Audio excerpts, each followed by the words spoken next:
हिंद साथियों, the freedom में आपका स्वागत है। मैं सुधीर। साथियों, हम लोग देख रहे हैं सावरकर का माफीनामा। सावरकर ने जो अंडमान जेल में रहते हुए या फिर अंडमान के बाद जेल में रहते हुए कहीं भी जितनी भी क्षमा याचिकाएं लिखी ब्रिटिश सरकार को, माफीनामा लिखा, उसके बारे में। और हम लोग चौथी दया याचिका देख चुके थे। आज हम लोग पांचवी दया याचिका देखेंगे, जो उन्होंने 20 मार्च 1920 को अंडमान सेल्यूलर जेल से ब्रिटिश सरकार को लिखी थी।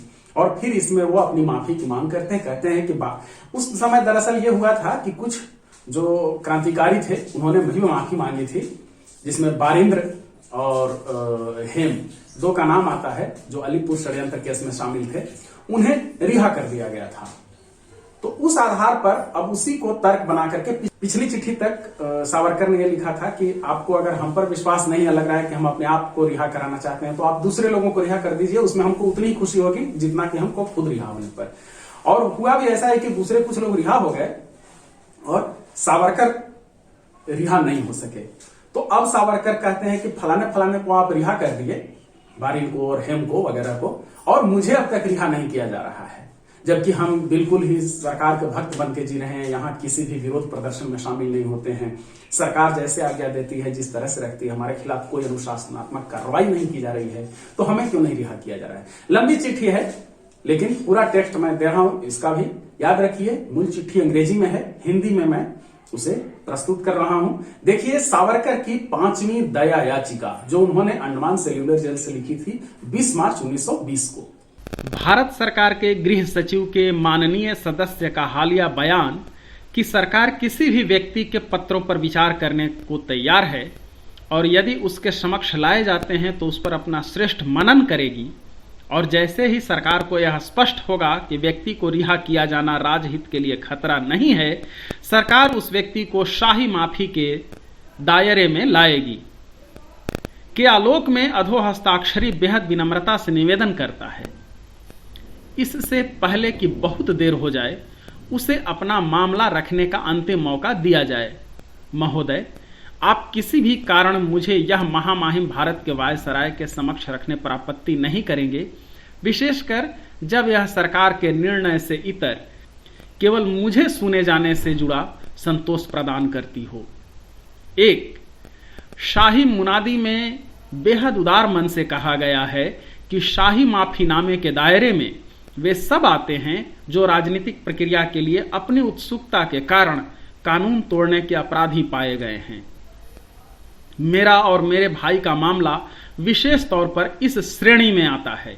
मेरे और मेरे परिवार के किसी सदस्य को किसी निजी कारण से सरकार के प्रति कोई शिकायत नहीं रही। मेरे समक्ष उत्कृष्ट कैरियर था, जिसे ऐसे खतरनाक मार्ग पर चलकर सब खोने और कुछ भी प्राप्त न होने का ही विकल्प बचता था। 1912 में गृह विभाग के माननीय सदस्यों द्वारा मुझे कहे गए शब्दों में कह देना भर उपयुक्त होगा। ऐसी शिक्षा और अध्ययन आप हमारी सरकार में सर्वोच्च पद हासिल कर सकते थे। इस बयान के बाद भी यदि मेरी मंशा के प्रति कोई शक रहता है तो मैं ध्यान दिलाना चाहता हूं कि वर्ष 1909 तक मेरे परिवार के किसी भी सदस्य के खिलाफ कोई अभियोग नहीं था, जबकि मेरे मामले में मेरी जो गतिविधियां एकत्र की गई हैं वे भी उस वर्ष से पहले ही कार्यान्वित हुई थीं। अभियोजन पक्ष, न्यायाधीशों एवं रॉलेट रिपोर्ट सबने कहा है कि वर्ष 1899 से वर्ष 1909 के बीच मेजिनी की जीवनी एवं अन्य पुस्तकें लिखी, साथ ही विभिन्न सभाओं का संगठन किया, तथा यहां तक कि बंदूकें भी मेरे भाइयों को गिरफ्तार करने से पहले भेजी गई थी, या मुझे मेरी निजी शिकायत दर्ज करने के अवसर से पहले का कार्य है। परंतु क्या कोई अन्य हमारे मामले को इस दृष्टि से देखता है? भारतीय जनमानस द्वारा भेजी गई बृहत याचिका में 5000 से अधिक लोगों ने हस्ताक्षर किए थे और उसमें मेरा नाम विशेष तौर पर दर्ज था। मुझे अदालत में ज्यूरी की सुविधा नकारी गई थी और अब समूचे देश की ज्यूरी का मत है कि मेरे कृत्यों के पीछे राजनीतिक प्रगति की मेरी तीव्र उत्कंठा थी, जिस कारण कानून तोड़ने का अफसोसजनक कार्य मुझसे हुआ। 2. हत्या को उकसाने का दूसरा मामला मुझ पर थोपकर मुझे शाही माफी से दूर नहीं रखा जा सकता, क्योंकि ए घोषणा अपराध की मंशा से इतर उसकी प्रकृति या किसी अनुभाग या न्यायिक अदालत की विशिष्टता का जिक्र नहीं करती है। वह केवल मंशा पर जोर देती है और मांग करती है कि यह निजी न होकर राजनीतिक हो। बी दूसरा, सरकार ने भी इसे समान तरीके से व्याख्यायित किया है तथा बारिन एवं हेम और अन्य रिहा हो चुके हैं। इन व्यक्तियों ने कबूला था कि उनके षड्यंत्रों का उद्देश्य प्रतिष्ठित सरकारी अधिकारियों की हत्या था और इसके लिए उन्होंने लड़कों को न्यायाधीशों आदि की हत्या के लिए भेजा था। न्यायाधीश महोदय ने अन्य के साथ पहले वंदे मातरम समाचार पत्र मामले में बारिन के भाई अरविंद घोष पर अभियोग चलाया था। इसके बावजूद बारिन यानी वीरेंद्रनाथ घोष बारिन को उचित ही गैर राजनीतिक हत्यारे के तौर पर नहीं देखा गया। मेरे मामले में आपत्ति बहुत कमजोर है, चूंकि अभियोजन पक्ष ने उचित ही कहा है कि मैं इंग्लैंड में था और मुझे श्री जैक्सन की हत्या की योजना या विचार के संबंध में कुछ ज्ञान नहीं था और हथियारों का पुलिंदा भाई की गिरफ्तारी से पहले भेजा था और इसलिए उनमें से किसी भी अधिकारी के खिलाफ तनिक भी निजी द्वेष नहीं हो सकता। परंतु हेम ने वह बम बनाया था जिससे कैनेडी मारे गए और उन्हें गंतव्य का भी पूर्ण ज्ञान था। इसके बावजूद हेम को इस आधार पर भी माफी के दायरे से बाहर नहीं रखा गया। यदि बारिन एवं अन्य पर उकसाने के लिए मामला दर्ज नहीं किया गया तो इसलिए क्योंकि उनको पहले ही मृत्युदंड की सजा सुनाई जा चुकी थी और मुझ पर विशिष्ट मामला चला, क्योंकि मेरे ऊपर ऐसा मुकदमा नहीं चला था और यदि मुझे फ्रांस प्रत्यर्पित करना पड़ता तो उससे जुड़े अंतर्राष्ट्रीय कारणों से भी ऐसा किया गया। अतः मेरा सरकार से विनम्र निवेदन है कि बारिन एवं हेम की तरह मुझे भी माफी के दायरे में लाया जाए, जो हत्या को उकसाने में अपनी भूमिका स्वीकार कर चुके हैं और वह कहीं गहरी थी, चूंकि अपराध का इरादा किसी वर्ग से कहीं बड़ा होता है। मेरे भाई के संबंध में यह प्रश्न नहीं उठता, क्योंकि किसी हत्या आदि से उनके मामले का कोई संबंध नहीं है। पॉइंट नंबर 3, अतः बारिन हेम आदि के संबंध में सरकार द्वारा क्षमादान की व्याख्या किए जाने के उपरांत मैं और मेरे भाई भी पूरी तरह शाही माफी के हकदार हैं। परंतु क्या यह सार्वजनिक सुरक्षा के लिए मुफीद होगी? मैं कहता हूं कि ऐसा है, क्योंकि मैं एकदम स्पष्ट रूप से घोषणा करता हूं कि गृह सचिव के कथन के विपरीत हम अराजकतावाद के वायरस नहीं हैं। जहां तक युद्धरत विचारधाराओं का प्रश्न है तो मैं क्रुप्तोकिन या टॉल्स्टॉय के शांति प्रिय और दार्शनिक अराजकतावाद में भी विश्वास नहीं रखता। और जहां तक मेरे अतीत के क्रांतिकारी कार्यों का प्रश्न है, वह केवल अब क्षमा प्राप्ति के लिए ही नहीं बल्कि वर्षों पहले मैंने अपनी याचिकाओं 1914-1918 में संविधान के प्रति अपने मंतव्य को स्पष्ट किया था और उस पर कायम हूं।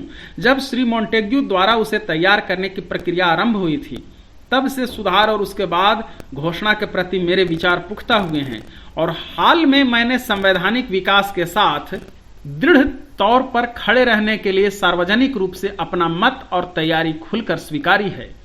आज हमारे देश को उत्तर की ओर से आने वाले कट्टरवादी झुंडों से जो खतरा है और जो पहले भी शत्रु के तौर पर विपदा रूपी थे और भविष्य में भी रहेंगे, क्योंकि अब वह मिल रूप में आना चाहते हैं, यह देखकर मेरा मानना है कि प्रत्येक बुद्धिशाली भारत प्रेमी को भारत के हित में ब्रिटिश लोगों के साथ सदिच्छा और निष्ठापूर्वक सहयोग करना चाहिए। इसलिए 1914 में युद्ध आरंभ होने पर जब भारत पर जर्मन तुर्क अफगान हमले का खतरा बढ़ गया था, मैंने स्वयं को स्वयंसेवक के रूप में प्रस्तुत किया था। आप विश्वास करें या नहीं, संवैधानिक पथ पर चलने के प्रति मैं अपनी इच्छापूर्ण ईमानदारी से व्यक्त कर रहा हूं और ब्रिटिश राज्य के प्रति स्नेह और आदर तथा आपसी मदद का हाथ बढ़ाता हूं। शाही घोषणा के अनुरूप दिखने वाले साम्राज्य के प्रति मेरी गहरी निष्ठा है, चूंकि असल में मैं किसी वर्ण या मत या लोगों से मात्र भारतीय न होने के कारण नफरत नहीं करता। बी, पॉइंट नंबर 2, परंतु यदि सरकार अतिरिक्त सुरक्षा की अपेक्षा रखती है तो मैं और मेरे भाई सरकार द्वारा निर्देशित अवधि के लिए निश्चित और उचित तौर पर राजनीति से दूर रहने का संकल्प ले सकते हैं। और चूंकि ऐसे किसी संकल्प के बिना भी अपने गिरते स्वास्थ्य और घर के मधुर सुख से वंचना मुझे वर्षों तक शांत और सेवानिवृत्त जीवन जीने को उन्मुख कर रही है, जिसके बाद कुछ भी मुझे राजनीति में उतरने को प्रेरित नहीं कर सकेगा। सी, यह या अन्य कोई शपथ, उदाहरणार्थ किसी प्रांत विशेष या हमारी रिहाई के उपरांत पुलिस को निश्चित समय के लिए हमारी गतिविधि सूचित करने का कार्य, राज्य की सुरक्षा सुनिश्चित करने के लिए इस तरह की वाजिब शर्तें मेरे और मेरे भाई द्वारा सहर्ष स्वीकार की जाती हैं।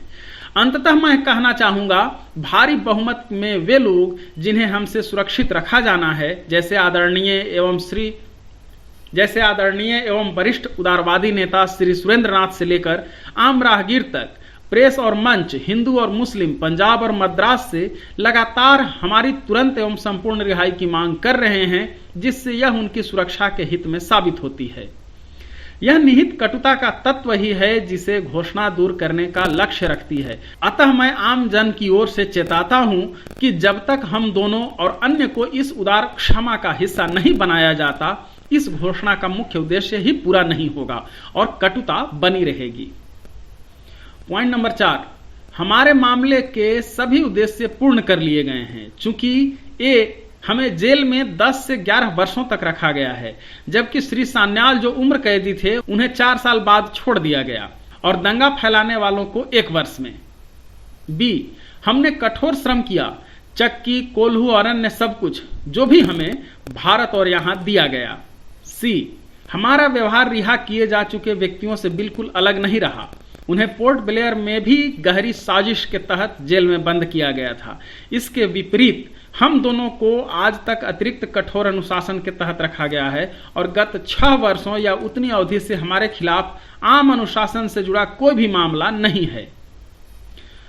पॉइंट नंबर 5, अंत में मैं अंडमान के सैकड़ों राजनीतिक कैदियों को रिहा किए जाने के प्रति धन्यवाद देता हूं और इसके लिए मेरी 1914 एवं 1918 की याचिकाओं पर विचार करने के लिए भी।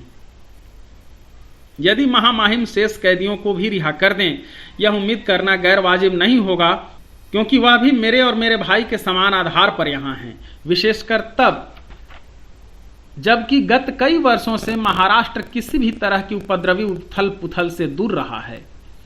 यहां हालांकि मैं निवेदन करना चाहूंगा कि पहले छोड़े जा चुके अन्य कैदियों या किसी अन्य की तरह सशर्त हमें रिहा न किया जाए, क्योंकि हमें क्षमा से वंचित रखना और किसी अन्य के अपराध की सजा देना निरर्थक होगा। पॉइंट नंबर 6, इन आधार पर मेरा विश्वास है कि सरकार किसी व्यवहारिक शपथ के लिए मेरी तैयारी और मौजूदा एवं वादानुसार किए जाने वाले सुधारों के साथ और उत्तर से तुर्क अफगानी कट्टरवादियों के खतरे को देखते हुए मैं दोनों देशों के हितों के संबंध में निष्ठापूर्ण सहयोग देता हूं और यह मेरी रिहाई और निजी कृतज्ञता का आधार होगी। मेरे आरंभिक जीवन के अवसर जल्दी ही मुरझा गए थे, जिस कारण मैं इतने अफसोस में रहा हूं कि रिहाई मुझे नया जीवन देगी और हृदय को आनंदित करेगी, संवेदनीय और विनम्र बनाएगी और यह मुझे निजी तौर पर प्रेरित कर राजनीतिक तौर पर लाभकारी होगी। क्योंकि अक्सर जहां शक्ति असफल रहती है, उदारता सफल होती है। आशा करता हूं कि चीफ कमिश्नर को उनके कार्यकाल में मेरे द्वारा दिए गए सम्मान की याद होगी और यह भी कि किस तरह उस समय मुझे नाउम्मीदी का सामना करना पड़ता था, मुझे निराशा से बाहर निकालने का सबसे निर्दोष अंतिम अवसर देना चाहेंगे। क्या मैं यह उम्मीद कर सकता हूं कि वह इसे महामहिम भारत के वायसराय की सेवा में अपनी अनुशंसा के साथ अग्रेसित करेंगे? महोदय, मैं आपका आज्ञाकारी सेवक बने रहने की प्रार्थना करता हूं। वीडी सावरकर, कैदी नंबर 32778। तो साथियों, ये आप देख रहे थे सावरकर की 5वीं दया याचिका। आगे फिर अगले वीडियो में हम लोग सावरकर की अगली चिट्ठी देखेंगे। इस वीडियो में इतना ही। धन्यवाद साथियों। जय हिंद, इनकलाब जिंदाबाद। जय हिंद दोस्तों, आपके लिए हम लगातार पेश कर रहे हैं अमर क्रांतिकारियों की कहानियाँ। इस अभियान को जारी रखने में द फ्रीडम को आपकी मदद चाहिए। अगर आप आर्थिक रूप से सक्षम हैं, तो कृपया इस अभियान को जारी रखने के लिए मदद करें। द फ्रीडम आपका आभारी रहेगा।